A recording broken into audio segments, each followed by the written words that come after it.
Yeah. Good evening. Thank you all so much for coming on this very cold night, coming out to see. We are so excited to have the acclaimed author, an award-winning bookseller, Jon Clinch. He has been many things in his life. He's been an educator. Who's this old list? He's been an educator, a metal worker, a folk singer, which I may request that later, and an advertising, good evening, an advertising executive. Of course, he's also been an award-winning author. And the books that he has written to this point include Marley, Kings of the Earth, and Finn. He's been named one of American Library Association's notable books. He was chosen as one of the best books of the year by media resources such as the Washington Post, Chicago Tribune, and the Christian Science Monitor. Oprah even gave him a shout out. Must have summer readings.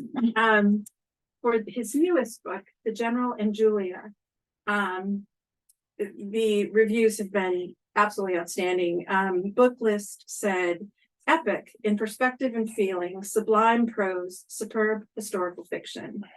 And Library Journal called it a remarkable novel, utterly gripping. And so without further ado, Jon Clinch.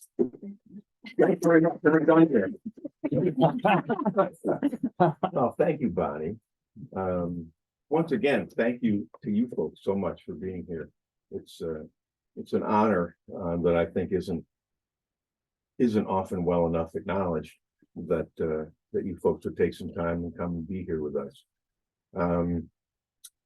Here to talk a little bit about The General and Julia, or Wendy, I am going to tell this joke, or as the fellow who interviewed me from a radio station in Phoenix today kept referring to it, The General and the Julia. Thank God we weren't live, because he kept having to tell his producer, got 3, 2, 1. The General. That happened twice, but that's okay. That was fine. It was kind of like being interviewed by by Fred Willard. Remember the actor Fred Willard? Yep. In his many roles where he would just riff on stuff. It was kind of like that. I can see one of his characters doing that. So, and according to this guy, I am hugely successful. I am. He was making up shit every day. He should have been the novelist, not me. At any rate, speaking of that, I had to. One of the things that we had to talk about in one of our little interstitial spaces on the radio today, which was good because we would stop every 10 minutes and kind of collect ourselves, and he would ask if he was going in the wrong direction or the right direction. And in one time, I kind of had to be careful about making clear the distinction between history and historical fiction, because it's easy enough and these days, I think it's easy enough, the way that we consume things in small and indiscriminate bits, to not draw that line, or to let that line get blurry, or to not even suspect that there is a line. I go back to the great E.L. Doctorow, who said it best. I don't know exactly what he said, but he said it best when he said something to the effect that the historian can tell you what happened and the novelist can tell you how it felt. And I think that's dead on. It's dead on, and that's the whole point of this project. By that I mean the project of historical fiction itself, and I also mean this project, which is to bring back to life a person of interest, well, a person that's interests you, whose particularity in the world as a human being may never have been noticed, may have been forgotten, may be overlooked. And that brings us to Ulysses Grant. And my interest in him my interest in him really began with history, obviously. I think it was probably Ron Chernow's biography from, I think I probably read it 6 or 7 years ago. I used to talk about when I was on tour for my first book, Finn, how Huckleberry Finn's father haunted me from the beginning of the moment that as about a 10-year-old, I read Huckleberry Finn. There was this character that just troubled me until I was close to 50 years old and finally got around to writing about him. A moment in Grant's life stuck with me and troubled me, but in a good way, because it was a kind of a moment that showed him as a human being very different from what you see in the history books, very different from that silhouetted figure on a battlefield, very different from that ornery, grumpy looking man on the $50 bill. A real human being, and a real human being with difficulties. Because what happened to Grant and to his family, and his family's role in this is very important, hence the Julia part. What happened to him is that after he was the president, after his 2 terms, he was a huge international celebrity. Everyone loved him. He could hardly set foot on the ground without a parade breaking out somewhere.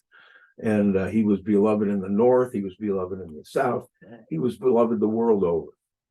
He was getting by on some savings that he had accumulated, and some kindness from some financiers for whom he had done no favors, but people who admired him. He had no pension from his years as the president. The president did not come, the presidency didn't come with a pension in those days. And he'd had to give up his military pension in order to become the president. So he didn't have any of these things. He was out there all on his own. He'd never been good with money. And why should he have been? He went into West Point when he was a very, very young man, and he spent most of his life in the service of the country, of government in some way or another. So he's always been kind of insulated from that. But he had some money toward the end. His son, Ulysses Jr., had started a business on Wall Street with a fellow named Ferdinand Ward. And Ferdinand Ward wasn't exactly everything that he pretended to be. He was known as the young Napoleon of Wall Street. What a great, we meet characters like him all the time. We've met him a million times. And he started this company with Ulysses Grant Jr. and moved into an office that was right below an office that Ulysses Grant himself was renting for some work he was doing. So he put the sign on the door that says Grant and Ward, and let people think what they think. You know, if they think that the former president is a part of this organization, well, as the book says, these men are running a financial firm, not a Sunday school. So let people think what they might. And no sooner had Grant moved in, this is from the book, than his son's business associates, the young and charming Ferdinand Ward and the old and prickly James Fish, a mismatched pair of scoundrels, alike only in their secret, unappeasable lust for money, took offices directly below his. The sign upon their door reads Grant and Ward. Ward means Ferdinand Ward, of course. Grant means callow young buck, Ulysses Jr. Grant, the general's middle son. If the innocents in the world of finance should assume that the sign refers to the general himself and conclude upon that evidence that he is of high rank in the firm, it is no concern to Ward and Fisk. Let the buyer beware. They operate an investment banking firm, not a Sunday school. And thus do they hang like a pair of spiders in the darkness below Grant's rooms. They are implacable, secretive, patient. They have plans and they are in no hurry to reveal them.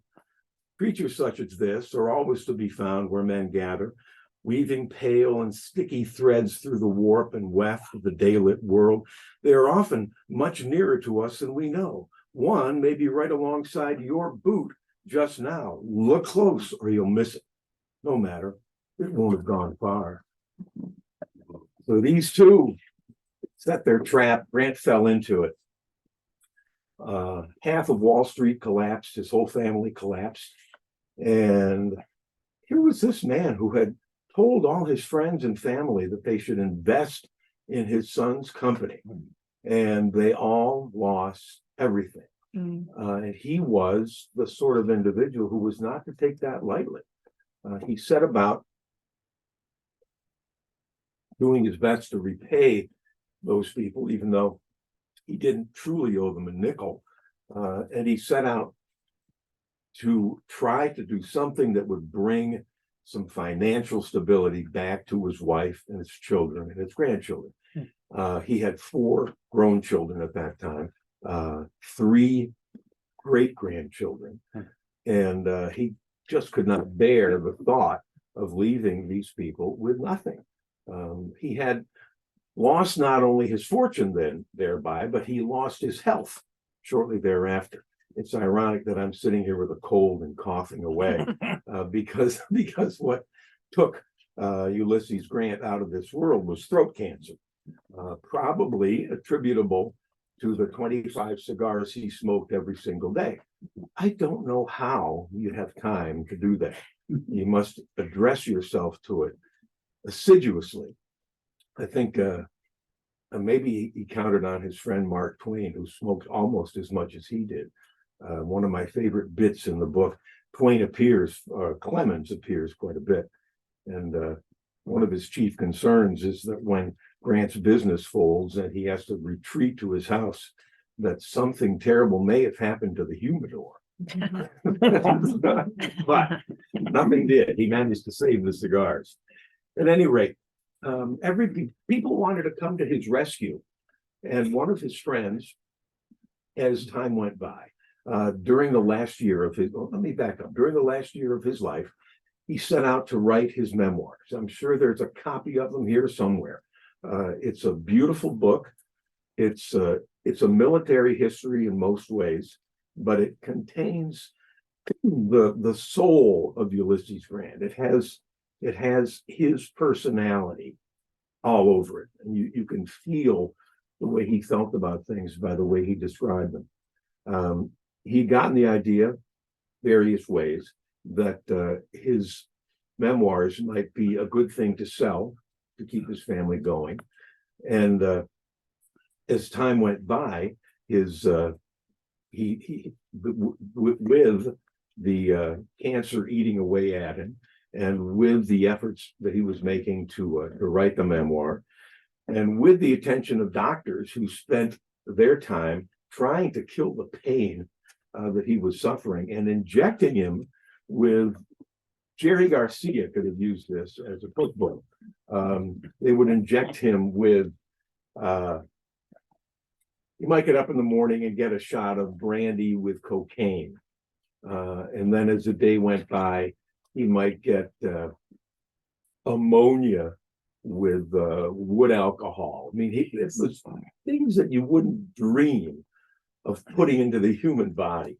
And yet he managed to soldier through. Now, I saw that, and you'll see if you read the book, as a way during those last days of his life, because of his interest in looking back in time and re-examining his own memories, and the fact that he may well have been delirious, high, intoxicated at certain times. I saw that as a way for me to get inside his mind and to travel with him as he went back to visit moments in his life, and as he imagined things in his life that may or may not have really happened, as he was visited by spirits, as these things unfolded. So to me, it was a useful tool. To him, it was hell on earth, I suppose, except for the fact that he was with his family. The very tail end, the last month, 40 days or so, he was living in a borrowed cottage in New York State, in the Adirondacks, on the top of a little tiny mountain called Mount McGregor. And you can go there to this day and visit Grant Cottage, the place where he lived his last month and where he died. It's an amazing, wonderful place. And as I said, people don't know about it. I didn't know about it until I finished writing the book. Of course, then that meant I should have looked around and decided that I put some rooms in the wrong place and so on. But oh, what the heck? You know, my job is to tell you how it felt, not how it was. So at any rate, some people came to his rescue. Americans all around the country raised money for him. Little towns would have fundraisers. You know, a penny from every boy and girl and a dollar from every adult will help the hero of the Union and our former president to get by. Imagine that. That's not a world that we live in anymore. It's not a circumstance that a person in his circumstance would ever experience again, I hope. And also he had wealthy benefactors like the friend who loaned him the cottage, loaned it to him mainly so that he could get out of his home in New York City and move out into the country, enjoy the fresh air. There's still plenty of fresh air on Mount McGregor, I promise you that. And beautiful views, many of which he didn't get a chance to enjoy. He was laid low for most of the time. But among the people who cared for him was, and this is a real guy, so sometimes after you've written a book like this, and you go back 2 or 3 years later, which this is by now, and you can't remember what bits you made up. And I mean that. But I did not make up this character. The character's name is Sam Willett. And Sam Willett, here we go. He buys passage on the train from Albany, paying out of his own pocket. It's the least he can do. The old fellow was slim and erect as a cattail stalk, and he wears for the duty his old uniform from the Grand Army of the Republic. It still fits well enough. He has pressed it himself and mended a tear or two in the seams and patched a dozen holes that moths have eaten through the fabric, despite his keeping it in a cedar chest with pungent cakes of naphthalene. He and Grant are about the same age, but thanks to a life of better fortune, not counting the passing this year of his wife, Clara, he bears the decades with more grace. Willett is one of the lucky soldiers who came through the war without some wound to body or mind. They are a rare and privileged brotherhood of utter strangers. Were you to ask one, he would tell you that the chance of meeting a single further example of his kind is that of encountering an archangel on horseback. He has with him a steamer trunk and a big leather satchel and a canvas backpack. He needs a little assistance to get the whole business assembled and in motion. But once he's underway, backpack over his shoulders, satchel in his fist, one edge of the steamer trunk scraping roughly over the ground, he's confident that he could walk 5 or even 10 miles. It would not be much compared to the vast distances he once covered on foot for the 3rd New York. But for a man of his age, it's a source of pride. Outside the train station in Saratoga Springs, he makes for a curious sight, a dignified old throwback to an era long past, the sort of old timer you might see bearing the colors in an Independence Day parade. He gains the attention of a young farmer passing by with a wagon load of supplies and persuades him that making a side trip to Mount McGregor is in his best interest. It costs a fair portion of the money remaining in his wallet, but no matter. He climbs aboard the wagon bed and makes himself passably comfortable on the steamer trunk, but the young farmer won't have it. The soldier seems to him marked in some way, more worthy than the run of ordinary people, deserving of special treatment. He invites him up to share his seat on the box, and off they go. After a little while, the young man says, "The president is up there, you know." The president? He'll always be the general to me. On Mount McGregor, I mean. Staying in somebody's cottage or other. I know it. That's why I'm going there. You and everybody else, says the young farmer. That's another reason, says Willett. A vacant look from the young man. All those folks crowding around, somebody needs to take guard duty. And he does. He arrives and he spends the rest of Grant's life camped out in the woods just below the cottage, interrogating anybody who wants to come and see him. He eventually, in the book at any rate, he eventually gets a list that he can work from, but to try to keep away the curiosity seekers and the press and everybody else. And he spends those 40 days in service to that man he never knew, but whom he served in the war. That was not all that uncommon for Grant. Grant was not a person who expected to be loved or expected to be revered. He was a person, as we've seen from his behavior toward the end of his life, who really saw, I believe, everything in his life as an opportunity to serve somebody. And we saw him serve his wife and his children. We see him serve the country. We see his relationship with and understanding of slavery changes as he tries to serve both the free and the not free. We see him try to serve both the North and the South, as he does at Appomattox, where he kind of goes easy on Lee's army and may come to regret it later, at least in my imagination. But I wanted to take one last look at him. This is a trip to Chattanooga by train. He says his farewells to Julia and the children, and he boards a train for the 2-day journey to Chattanooga. Everyone knows him, but no one recognizes him, for he travels, as always, in his natural, anonymous state. If he weren't a general, he could be a spy. So unremarkable is his native condition. For one thing, he's smaller than his reputation, smaller and less ornamented, and easier to miss. Slouched in his seat and barreling toward Nashville in the gathering twilight, he is clad as unprepossessingly as any rough-knuckled tradesman. He wears cotton trousers of faded blue and a pale gray checked shirt minus a collar. His featureless blue overcoat is folded carefully and sewed on the seat to his right. His feet are posted squarely on the floorboards against the irregular rocking of the train, and upon them he wears black work boots, thorn-scarred and battered. Atop his head is a cap of white wool, knitted for him by Nellie, his daughter, as a Christmas present, drawn down close to his eyebrows. He bears, in other words, no indication of his line of work, much less of his rank. Only the grim set of his jaw might indicate that there is reason to pay him particular mind.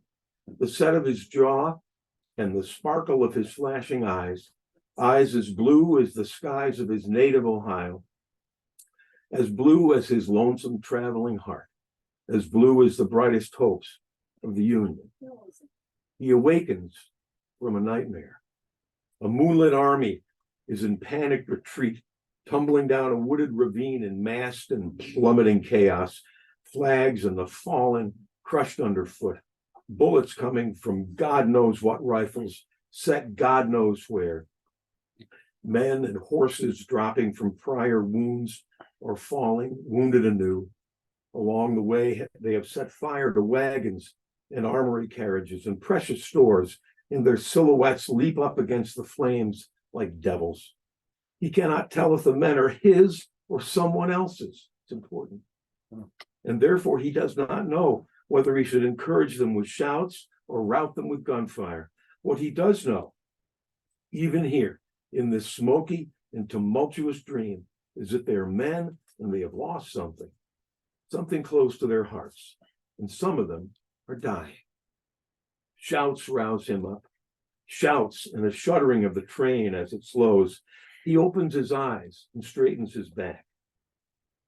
As the train enters a long bend, he sees through the window a line of bonfires set like gemstones along the track.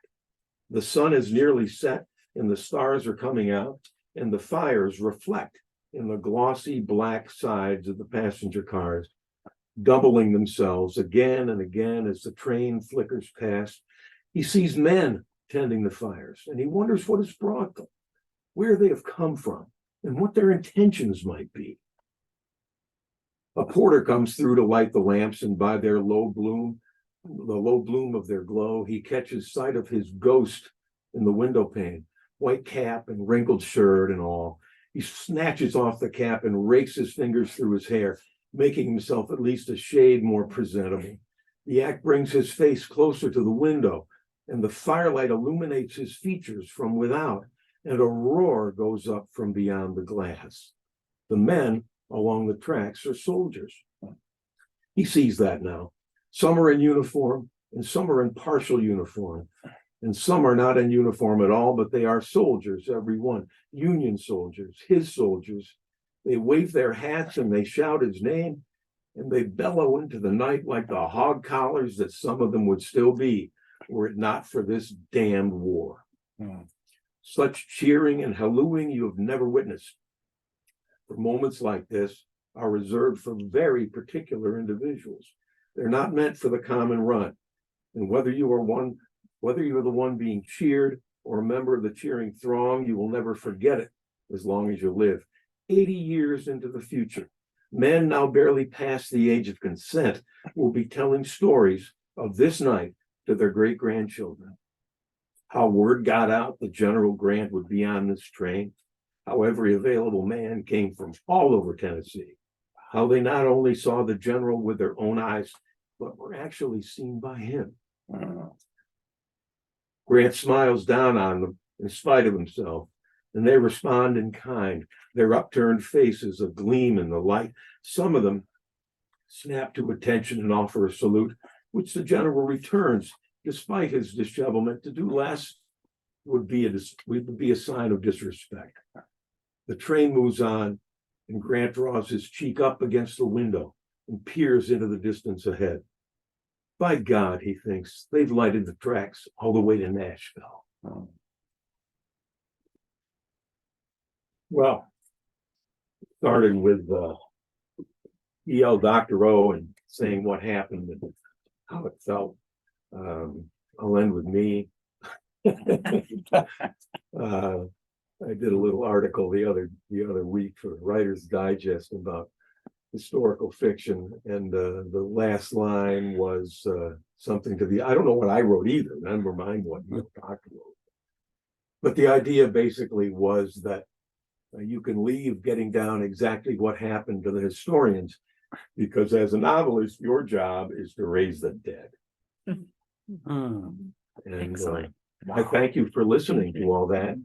And if you have questions, I am at your service. All right, well, I'll start off. You can start. In doing a little bit of research on you, obviously you have a book called Finn. And there's a tie-in with Mark Twain in this book as well. And I understand that you also did some work fundraising for the Mark Twain house. I did. To save it, I guess, several years ago. When I took a tour of the house up in the 3rd floor.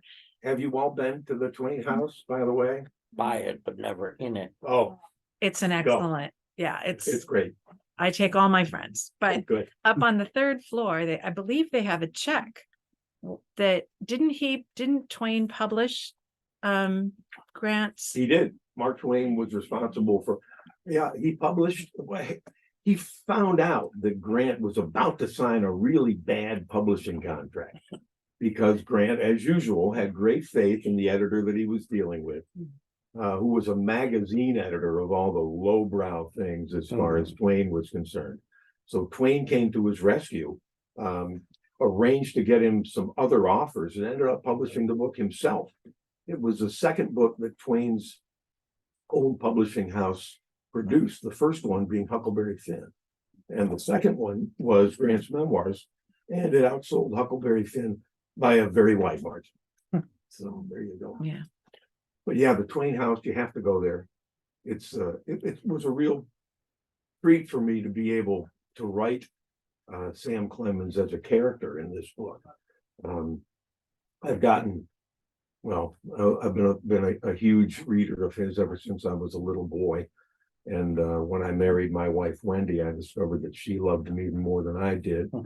And she introduced me to his autobiography, which was actually helpful in writing this book, especially his big, new, gigantic 3-volume autobiography, because his recollections of his early meetings with Grant really bear no relation to Grant's recollections of his early meetings, if he remembered them at all, with the young Sam Clemens.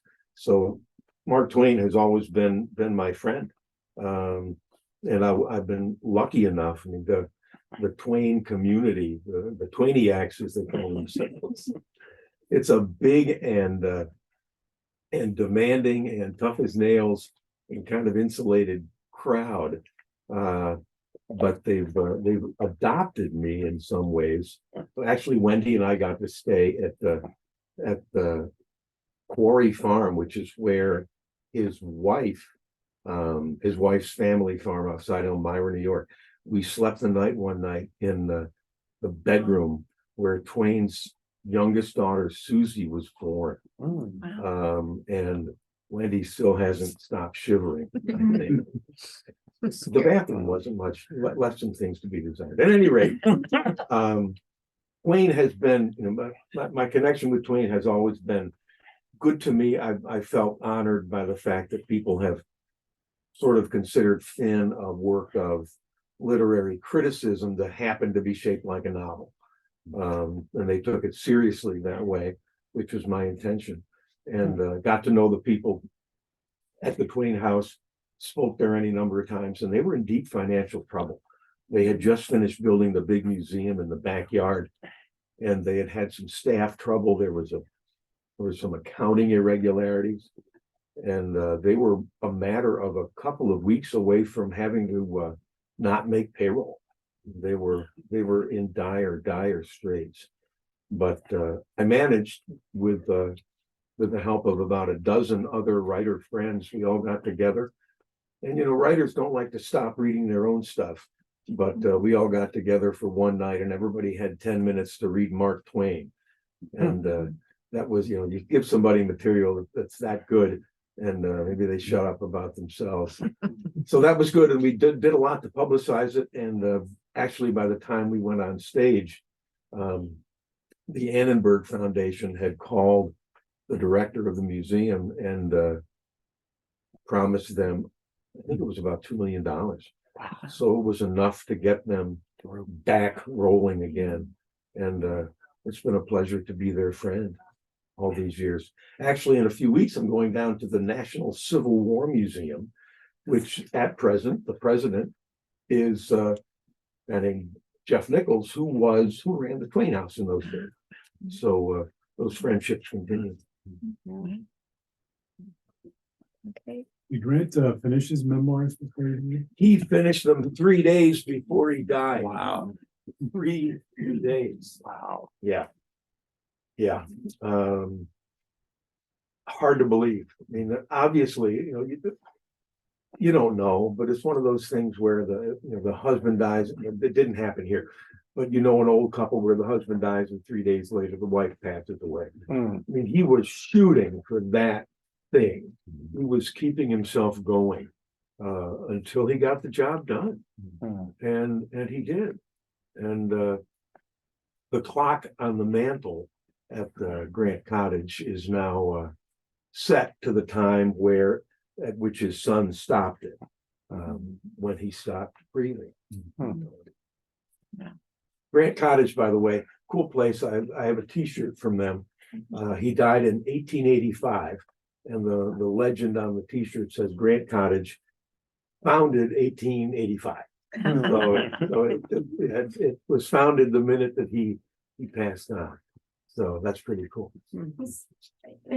Are Grant's memoirs the first presidential, to be published that way, to make to buoy the retirement Oh, of, yeah, yeah. yeah, there And that's, wasn't a and- president before that who did that, was there? I mean, that everyone know- since has. darn it. No, I Yeah. mean, it's good and bad. You know, I can't answer that question. His friend, Sherman, William Sherman, Mhm, William Tecumseh Sherman, had published his own memoirs, mhm. and had done fairly well with them before Grant got around to writing his. And in fact, the deal that that Sherman got to publish his memoirs was the same crappy deal that Grant was offered to publish his own memoirs. And therefore, he thought, oh boy, I can make as much money as Billy Sherman made. And Mark Twain arrived in his study and said, no, you can make 1,000 times as much money as Bill Sherman made.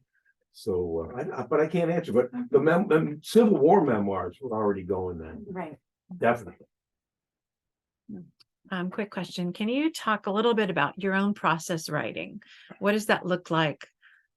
Do you, My wife is laughing back there.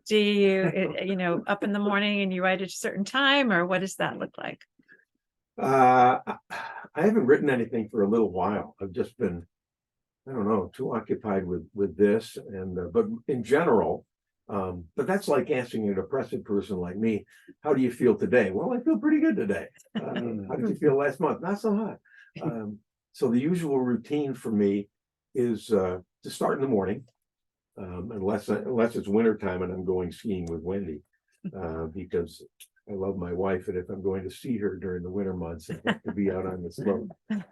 But usually I write in the morning. I generally try to write for four hours or so, which is a great luxury to be able to really work 4 hours a day. I mean, that's pretty good. I wrote Finn while I had a regular, 8-hour a day job, and I was jammed into moments in the morning and moments in the evening. So I understand that life, and it's not very fun. So I generally try to get around 1,000 words a day, maybe about 4 pages. That's about, if I get that far, that's a lot. And this particular book is about 65,000 words. The average novel is probably around 85 or 100. So that gives you a sense of that. And a lot of people write a lot faster than I do. Lots and lots faster. I mean, like 3,000-4,000 words a day. And that either amazes or something me, I'm not sure what. Because I can't churn it out at that volume. The only person I know who writes more slowly than I do is my friend Charles Fraser. Charles Fraser from Cold Mountain. And, his wife is always saying to me, why can't Charles write as fast as you do? I don't know. It's not really, most people are a lot better than I am. So You must do a lot of research. research is a good question. I tend to fall down rabbit holes of research. If there's anything to be, there's no rabbit hole too small or too perilous or too twisty for me not to follow and find something down there that's of interest. But the problem is when you find something down there, because a lot of writers, me included, tend to behave like retriever dogs, and they find a bone and they want to bring it back, and then they want to give it to somebody because they're so proud of having found this thing. And a lot of historical fiction that I read, not to criticize, but I always think of it as, well, that's a bone. That little fact there is a bone that the novelist found and was kind of really happy with and liked it and wants you to know about it. But I don't believe in that. So I have to prevent myself from doing that. Like I said, when I finally visited the cottage, I didn't want to go back and change the geography of the book. It just, who cares? Once again, it's, as long as you're trying to bring back the dead, it doesn't matter too much whether the kitchen is to the left of the study or otherwise. And there was a moment. The tail gets you in trouble anyway.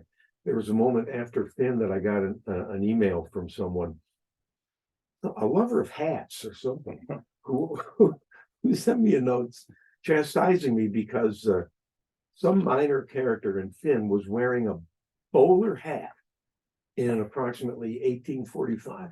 And this guy was pretty sure that the bowler hat was not popular among that class of people in America until several years later. And I was sorry that I'd broken the spell for him.